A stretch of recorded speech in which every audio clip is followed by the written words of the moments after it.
전도서 7장 1절에서 2절 말씀. 우리 한 목소리로 같이 읽겠습니다. 시작.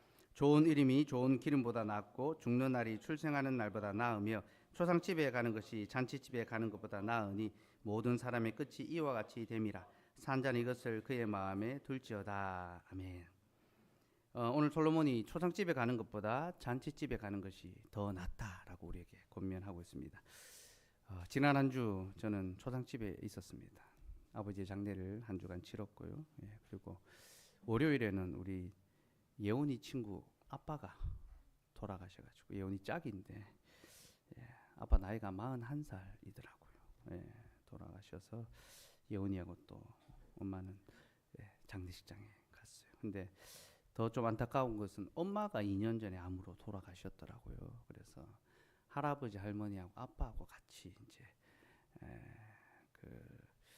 살았는데, 이제 엄마는 암으로 돌아가시고 아빠는 운동하고 오다간지 운동하다간지 이제 심장마비로 갑자기 이제 또 돌아가시게 됐습니다. 그래서 예원이도 마음이 너무 아프고 무겁고, 또 그 소식을 들은 우리도 참 마음이 너무 아프더라고요. 그래서 가서 위로해주고 또 왔는데, 그렇게 또 장례를 또 경험하게 됐고요. 그리고 멜류자매 할머니가 또 돌아가셨죠. 그래서 어제 아내랑 또 대구의 장례식장을 다녀왔습니다. 연속해서 장례를 또 겪게 되면서 하나님께서 지금 죽음을 통해서 우리에게 교훈하시는 것, 곧 전하시는 복음이 있구나라고 좀 생각하게 됐습니다. 그래서 죽음에 관한, 또 죽음 안에 담긴 복음을 함께 좀 나누려고 합니다.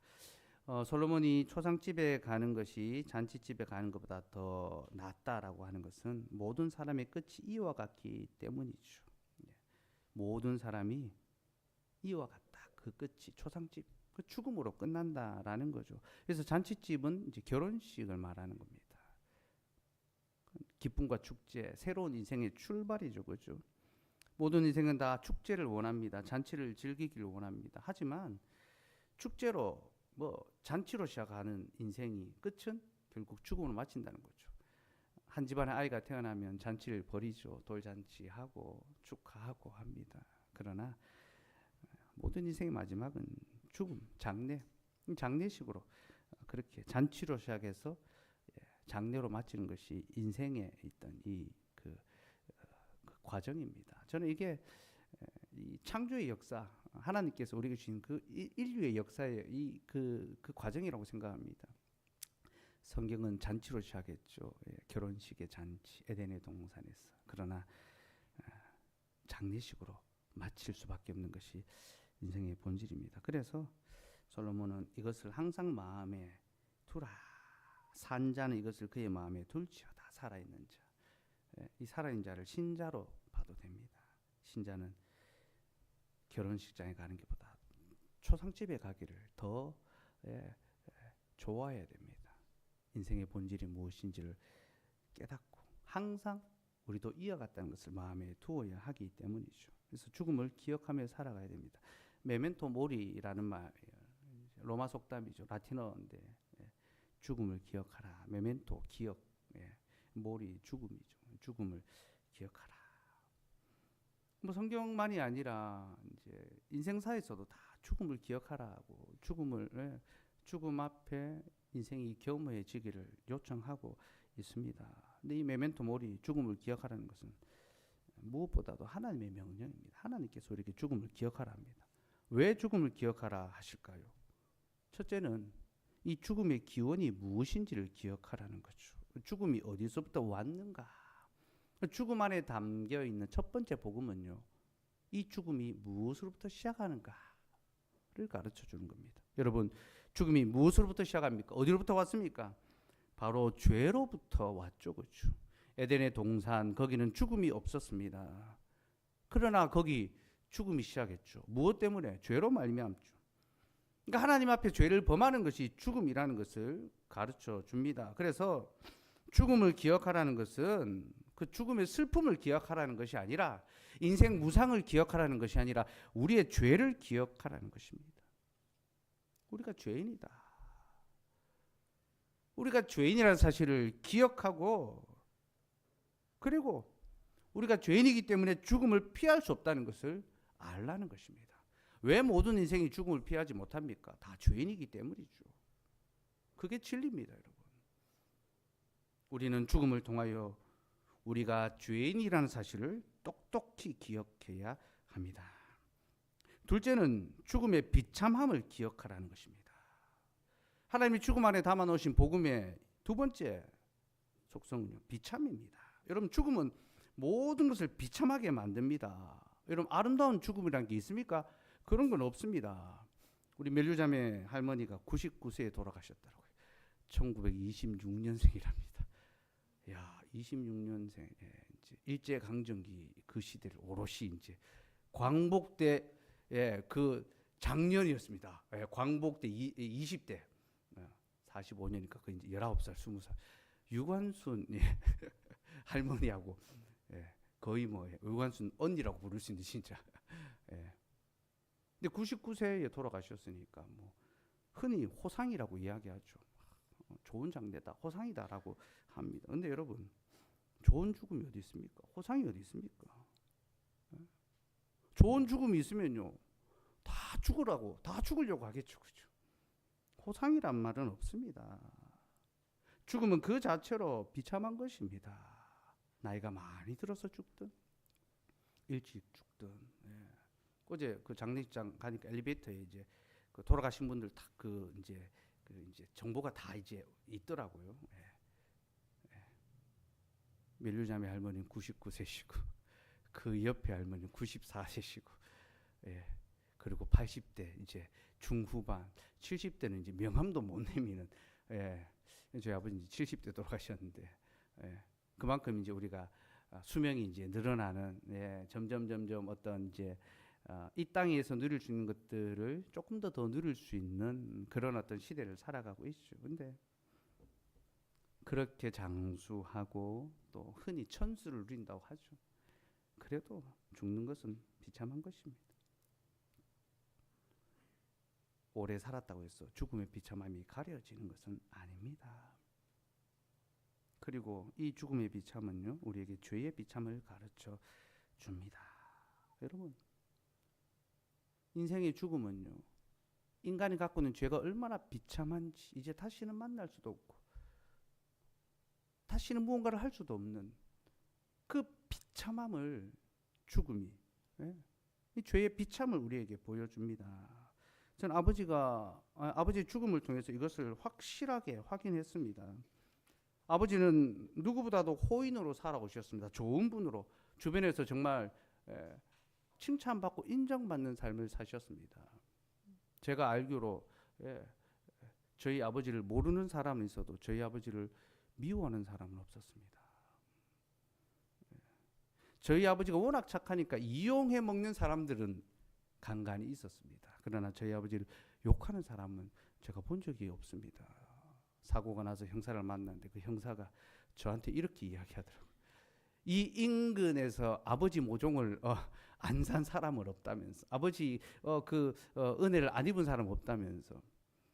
어제 대구에 가서 이제 사건을 또 이제 수습하고 정리하면서 이게 이제 보험 관계, 보상 관계 때문에 이게 이제 운전을 하다 돌아가신 게 아니어서 이게 보상이 이제 거의 어렵다 하더라고요. 그래서 손해 사정인 분을 소개를 받아서 이제 이야기를 하는데, 이분이 저희 아버지 가게에 와서 모종도 사시고 그러셨더라고요. 그러면서 저희 아버지를 아신다고, 참 좋은 분이셨다고 그렇게 이야기를 하더라고요. 뭐 물건 사러 오는 분들이요, 뭐 저희 아버지를 사장님이라고 잘 안 부릅니다. 장로님이라고 불러요. 불신자들도 장로님이라고 부르고. 저는 아버지가 사러 오면서 화를 내는 장면을 단 한 번도 본 적이 없어요. 가족들에게도 화를 내신 적이 없습니다. 어제 그 유품을 정리하는데 저희 아내가 이제 아버지가 아버지 학교 이거 하면서 그 엄마한테 이제 감사하는 거, 감사 제목 그런 거 이제 적잖아요. 20개를 빼곡하게 적었는데, 와, 그 아내가 이제 너무 감동해서 사진을 저한테 이제 보내주더라고요. 그 예전에 가서 본 적이 있는데 다시 보니까 또 새롭고 뭉클하고, 근데 정말 진심을 담아서 감사한 이야기를 꾹꾹 닮아가지고, 그래서 첫 번째가 아무 조건 따지지 않고 예수 믿는다는 그 조건 하나에 나랑 결혼해줘서 고맙다. 그렇게 딱 시작하더라고요. 그래서 뭐 저희 엄마도 그렇게 조건 따질 만한 상황은 비슷한 조건에 없는 조건에서 만나셨는데, 아무 조건 따지지 않고 그 사람 예수 믿는가. 우리 결혼할 때 조건 많이 생각하잖아요. 제일 중요한 조건, 예수 믿는가, 믿음 좋은가. 그 조건 하나 딱 듣고 그럼 됐다. 그렇게 이제 결혼 생활 하시고 막 그렇게 하셨거든요.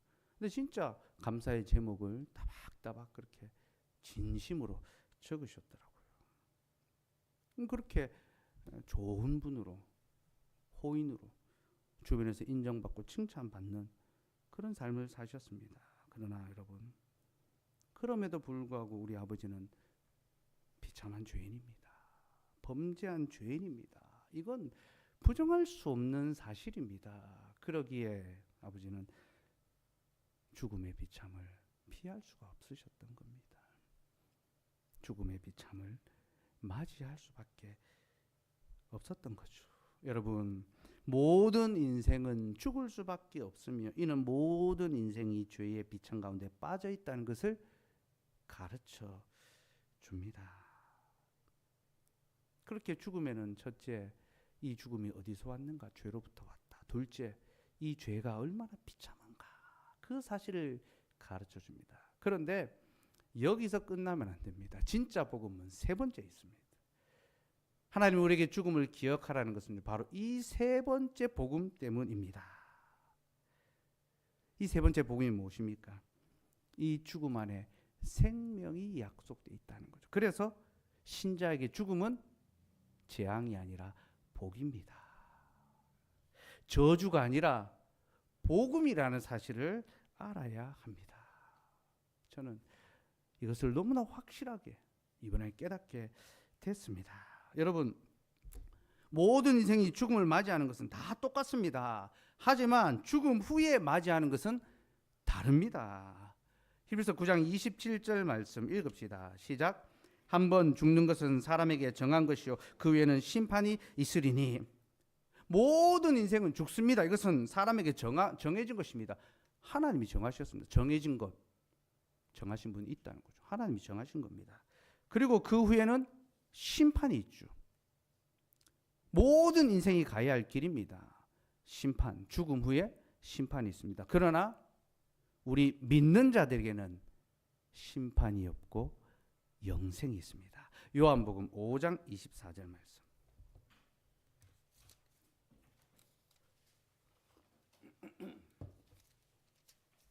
요한복음 5장 24절 말씀. 같이 읽읍시다. 시작. 내가 진실로 너희 내 말을 듣고 또 나 보내신 이를 믿는 자는 영생을 얻었고 심판에 이르지 아니하나니 사망에서 생명으로 옮겼느니라. 아멘. 내가 진실로 너희에게 이르노니 내 말을 듣고 또 나 보내신 이를 믿는 자, 아버지와 아들을 믿는 자는 영생을 얻었고 심판에 이르지 아니하나니 사망에서 생명으로 옮겼느니라. 모든 인생이 한 번 죽는 것은 정한 것입니다. 그러나 죽음 후에 가는 길은 다릅니다. 그들은 심판의 길로 가지만 우리는 생명의 길, 영생의 길로 갑니다. 29절도 한번 읽을까요? 29절 시작. 선한 일을 행한 자는 생명의 부활로, 악한 일을 행한 자는 심판의 부활로 나오리라. 선을 행한 자. 선한 일이 무엇입니까? 하나님을 믿는 것입니다, 여러분. 선하신 하나님을 믿고 그를 신뢰하며 그의 말씀대로 살아가는 것이 선한 일입니다. 그는 생명의 부활. 믿음의 선한 일을 행한 자는 반드시 생명의 부활로 나아갈 것입니다. 악한 일을 행한 자, 하나님을 신뢰하지 아니하고 자기의 마음대로 행한 자는 심판의 부활로 나오게 될 것입니다. 이것은 영원한 죽음이죠.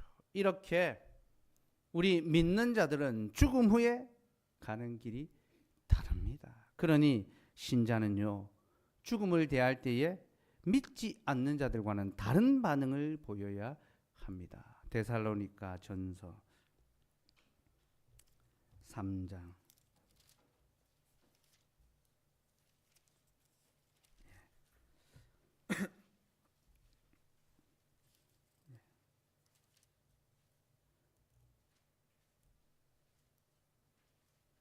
4장입니다. 4장 13절에서 14절.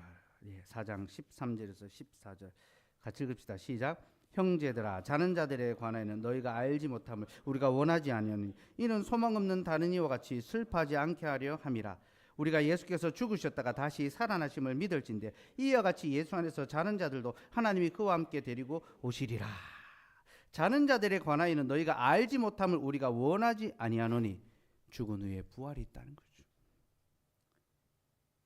이 부활을 아는 것이 소망 없는 다른 이와 같이 슬퍼하지 않게 함이로다. 죽음을 대할 때 소망 없는 자들, 불신자들과 같이 슬퍼하지 않도록 도리어 기뻐하고 감사할 수 있도록 우리에게 부활의 소망을 주셨다는 거죠. 그리고 우리가 예수께서 죽으셨다가 다시 살아나심을 믿을진대 이와 같이 예수 안에서 자는 자들도 하나님이 그와 함께 데리고 오시리라. 여러분, 주님이 죽으셨다가 다시 살아나셨지 않습니까? 그럼 다시 살아나기 위해서는 반드시 먼저 죽어야 합니다. 그렇죠? 주님이 죽으셔야지만 다시 살아나는 것처럼 신자가 죽어야지만 다시 살아나는 것. 사람들이 이야기합니다. 야, 너희는 안 죽는다며, 영생을 간다며. 근데 왜 신자도 죽어? 저는 이번에 아버지의 죽으심을 통해서 그것을 확실히 깨달았습니다. 아버지가 분명히 죽으셨기 때문에 확실히 다시 살아나시겠구나. 이게 복음이구나. 저는 조금 정말 약간 소름 돋게 놀랐습니다. 주님의 부활을 믿는다는 것이 이런 것이구나. 그냥 막연하게 어떤 마음의 소원, 어떤 소망, 막 그런 개념이 아니라 아버지의 육체적 죽음을 눈으로 목격하고 그 죽음 앞에 서니까 며칠 전까지 대화하고 이야기하고 늘 함께 계셨던 아버지인데 이제 다시 만나지 못하는 거예요. 사건 현장에 갔을 때 아버지가 다 길에 누워 계시는데 천에 가려져 있는데 정말 믿기지가 않더라고요. 그리고 이제 아버지 이제 확인을 해야 되는데 차에 치여서 돌아가셨으니까 얼마나 또 몸이 훼손이 됐을까 막 두려워서 너무 막 볼 수 있을까 싶어 너무 두려웠었습니다. 근데 제가 아니고서는 뭐 확인할 수가 없잖아요. 근데 천을 탁 벗겼는데 아버지가 너무나 평온하게 그 몸도 별로 상해가 없이 정말로 차에 깔려 돌아가신 게 맞나 싶을 만큼 믿기지 않을 만큼 너무 평안하게 돌아가셨더라고요. 그 모습을 보고 아버지가 부활과 이 천국의 소망 가운데 하나님께서 평안히 그 고통의 순간에도 평안히 데려가셨구나. 그리고 제 마음에 확신이 들더라고요. 아버지가 분명히 돌아가셨기 때문에 죽으셨기 때문에 아버지가 확실하게 살아나시겠다. 그래서 부활은요, 죽어야지만 다시 사는구나. 내가 죽어야지만 내가 예수로 다시 사는구나. 부활의 믿음이 그런 것이란 걸 깨닫게 됐습니다. 그걸 깨달을 때에 죽음이 더 이상 슬픔이 아니라 소망이 되고 위로가 되는 거죠. 살아서나 죽어서나 우리의 유일한 위로가 나의 몸과 영혼이 나의 것이 아니라 나의 구주 예수 그리스도의 것이라는 것. 내 목숨, 내 생명 내가 지키지 못하지만 이것이 내 것이 아니라 그리스도의 것이기. 그가 죽으셨다가 살아나셨기 때문에 내가 죽어도 그의 생명 안에 살아있을 것을 확신하게 됩니다. 그래서 우리 산자들은요, 우리 신자들은 죽음에 대해서 슬퍼하는 것이 아니라 또 위로를 얻고 소망을 갖고 감사할 수 있어야 하는 거죠. 저희 어머니가 이 부활의 믿음에 너무 확신에 서 계시거든요. 그래서 입관 이제 할 때 그 이제 장례 그 수의를 입히고 이제 아버지하고 마지막 인사, 가족들하고 마지막 인사를 하잖아요. 그때 이제 자녀들이 또 가족들이 가서 이제 손도 잡아드리고 마지막 이제 인사를 하는데 저희 어머니는 이제 인사로 안 오시더라고요. 장례 지도사가 어머니 와서 사랑하는 남편 마지막 인사하십시오 하니까 육신은 이미 죽었고 그 영혼은 하나님의 품 안에 있는데 죽은 육신과 인사하는 게 무슨 의미가 있느냐. 우리 신랑은 하나님 품에 안겨 있다. 이제 부활 믿음을 고백하셨어요. 그러니까 안 믿는 이제 친지들이 고모하고 막 서운해하시는 거죠. 언니는 그래 너무했다면서 어떻게 그럴 수 있냐면서 저희 고모가 포항 사시는데요. 이제 저희 아버지 이제 여동생 하나 있는 여동생인데 너무 두 분이 정말 서로 사랑하고 아끼고 그러셨어요. 인덕동에 계신데요. 아버지 소식을 듣고 다리를 수술하셔서 거동을 잘 못하시는데 택시를 잡아 타고 대구까지 바로 이제 오신 거예요. 대성통곡을 하셨죠. 너무 진짜 슬퍼하시고 입관할 때도 뭐 오빠 이름을 부르면서 막 이제 우셨는데, 그러니까 이 신자들의 이 죽음을 대하는 자세를 이해를 이제 할 수가 없겠죠. 왜? 믿음이 다르기 때문입니다. 소망하는 것이 다르기 때문이다. 이 땅의 것을 향해서 사는 자들은 이 땅의 것이 전부이기 때문에 이 땅을 떠나면 끝이라고 생각하죠. 그러나 우리 산자들은요, 우리 신자들은요, 부활의 소망 가운데 살고 그리고 이 땅에서 고통과 고난을 받았기에 도리어 영원한 하나님 안에서 위로 얻는 것을 소망합니다. 그래서 거지 나사로, 부자와 거지 나사로 비유해서 나사로 부자는 죽어서 지옥에 가고 나사로는 아브라함 품 안에 있잖아요. 그때 아브라함이 이렇게 이야기합니다. 부자에게 예 너는 살았을 때 좋은 것을 받았고 나사로는 고난을 받았으니 이것을 기억하라. 이제 그는 여기서 위로를 받고 너는 괴로움을 받느니라. 너는 살았을 때 좋은 것을 받았고 나사로는 고난을 받았으니 이제 그는 여기서 위로를 받고 너는 괴로움을 받느니라. 이게 우리의 믿음이잖아요. 어제 유품을 정리하는데 제 아내가 아버지 옷까지 하고 이런 것들 다 이제 모으고 버리는데 옷이 너무너무 오래되고 뭐 남는 옷을 산 적이 없으시니까 재활용할 게 없어요. 제가 뭐 물려받을 옷이 하나도 없습니다. 체형도 비슷한데 다 버려야 되는. 그리고 뭐 이제 어른들이 야야 그 주머니 너 다 뒤져봐라. 돈이라도 꼬불져 둔 거 있을지 모른다. 다 샅샅이던데 돈 한 푼 안 나오는 겁니다. 저는 그게 아버지의 마지막 그 삶을 대변해 주는 것 같아요. 주머니 있으면 뭐 사주고 나눠주고 헌금하고 자기를 위해서 가지고 있는 게 하나도 없는 거죠. 그건 좀 감사하더라고요. 예. 우리는 이 땅에서 믿음의 삶을 살아가느라 고난을 받고 고통을 받는 거예요. 아버지가 포항에서 그 이제 포수 과청업체 일을 하셔서 젊었을 때 제가 초등학교 1학년에서 4학년 그 어간에 한 5, 6년 정도 그 회사가 지금 현대제철이 됐거든요. 고모가 이제 너무 가난하게 사니까 오빠 좀 직장이라도 좀 잘 소개해 주려고 포항으로 불렀어요. 고모가 포항에서 이제 시집을 좀 잘 가서 좀 넉넉한 삶을 살아가지고 그래서 소개해 준 직장이 이제 현대건설 거기인데 일은 고됐지만 돈은 또 그래도 이제 어느 정도 이제 모을 수 있었죠. 어머니도 열심히 일하시고 그래서 집도 조금 살 수 있을 만큼 이제 그렇게 이제 모으고 있었는데 한 5, 6년 있는데 대구에서 이제 전도사님 한 분이 오셨어요.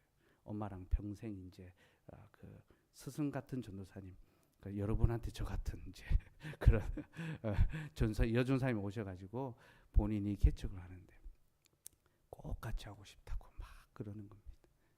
그래서 직장 딱 내려놓고 대구로 이제 이사 가신 거예요. 지금 생각해 보면요, 저희 누나가 그때 5학년, 제가 4학년, 한창 돈이 들어갈 때고 또 안정된 직장에서 열심히 돈을 벌고 뭔가 털을 잡아가는 상황입니다. 대구는 직장도 뭐 아무것도 없는 그런 상황이었어요. 근데 교회의 부름에 모든 걸 내려놓고 가셨더라고요. 그리고 평생을 개척교회를 섬기면서 그렇게 수고를 하셨어요. 예. 그 삶의 어떤 여력들을 제가 되돌아보면서 정말로 교회와 하나님을 위하여 사셨고 아무것도 남긴 것이 없이 가셨구나. 그러나 그렇기에 하나님 품 안에서 위로를 받으시고 영원한 상급을 기업을 선물로 받으셨겠다. 그런 생각이 들더라고요. 제가 마지막 이제 화장터에서 우리 몇몇 남은 우리 성도들하고는 잠깐 나눴는데요. 아버지가 갑자기 돌아가시면서 유언을 들을 이제 기회가 없었어요. 마지막 남기는 그 말씀을 못 들은 거죠. 아무도 못 들었죠. 그래서 유언을 못 들은 것이 좀 아쉽다 생각이 들었는데요.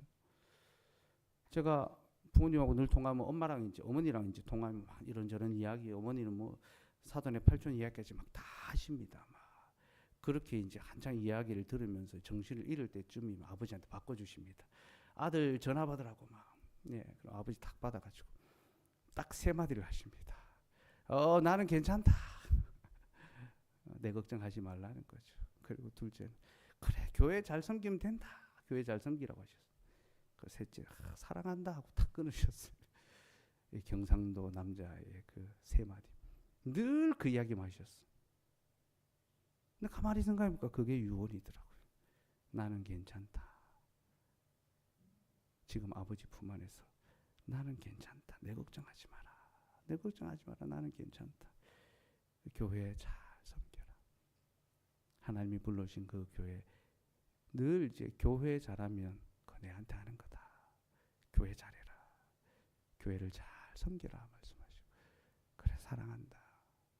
서로 사랑하면 사랑하는 그 세 가지가 아버지의 유언이었더라고요. 저는 이게 정말로 복음 안에 살아가는 삶이고 그렇게 복음 안에 살아가는 삶 하나님 안에서 위로를 얻고 누린다라는 것 그걸 확신할 수 있었습니다. 그리고 아버지가 사고로 돌아가시면서 어떻게 보면 끔찍한 사건 아닙니까? 오시는 분들이 문상객들이 다 동일한 반응을 보입니다. 그렇게 착하고 그렇게 예수 잘 믿고 그렇게 교회를 위해서만 살더니 이렇게 비참하게 가냐. 하나님 너무하신다. 안 믿는 분들은 뭐 하나님 진짜 있으면 이렇게 데려갈 수 있냐 막 그런 마치 하나님의 사랑이 없는 것처럼 그렇게 이제 반응을 하는 거죠. 인간적으로 보면 그렇게 볼 수 있죠. 그러나 저는요 그렇기 때문에 더 하나님이 아버지를 너무나 사랑하신다는 걸 확실히 깨달았습니다. 여러분 왜 그렇습니까? 우리 하나님께서 가장 사랑하시는 자기의 독자 예수 그리스도를 어떻게 하셨습니까? 가장 비참한 방법으로 죽게 하셨죠. 여러분 십자가의 죽음보다 더 비참한 죽음이 어디에 있습니까? 아버지 하나님은 자기의 아들 예수 그리스도를 가장 사랑하셨습니다. 그러나 그 가장 사랑하는 아들을 가장 비참하게 죽게 내어버려 두셨습니다. 그리고 이것을 통해서 우리를 향한 사랑을 확증하셨습니다. 로마서 5장 8절 말씀 같이 읽읍시다. 시작. 우리가 아직 죄인 되었을 때에 그리스도께서 우리를 위하여 죽으심으로 하나님께서 우리에 대한 자기의 사랑을 확증하셨느니라. 가장 비참한 죽음, 세상적으로 볼 때는 가장 초라한 가장 끔찍한 죽음이죠. 그러나 그 죽음이 우리를 향한 가장 놀라운 사랑의 확증입니다. 그래서 여러분 십자가는 멸망하는 자들에게는 미련한 것입니다. 그러나 구원 얻는 우리에게는 하나님의 능력입니다. 이 영원한 하나님의 사랑 안에서 생명, 부활과 영생의 소망 가운데 살았으면 좋겠고 주일에 말씀드렸습니다. 탕자가 아버지 품 안에 있을 때는 살아 있었으나 아버지 품을 떠날 때 그는 죽은 자였습니다. 왜 아버지 품을 떠나는 거 죽는 것입니까? 생명이 아버지 품 안에 있기 때문이죠. 그래서 탕자가 돌아온 것을 죽었다가 살아났다. 사랑하는 여러분, 아버지의 품 안에 있는 것이 생명이요 그 품을 떠나는 것이 죽음이라는 것을 기억하고 항상 아버지 품 안에서 생명 얻는 안전과 평안과 위로 얻는 우리의 삶이 되었으면 좋겠고 아버지 품 안에 있는 우리는 괜찮습니다. 나는 괜찮다. 나는 괜찮다. 주님 품 안에서 항상 평안한 삶을, 소망의 삶을, 기쁨의 삶을 살아가는 저와 여러분 되기를 소망합니다.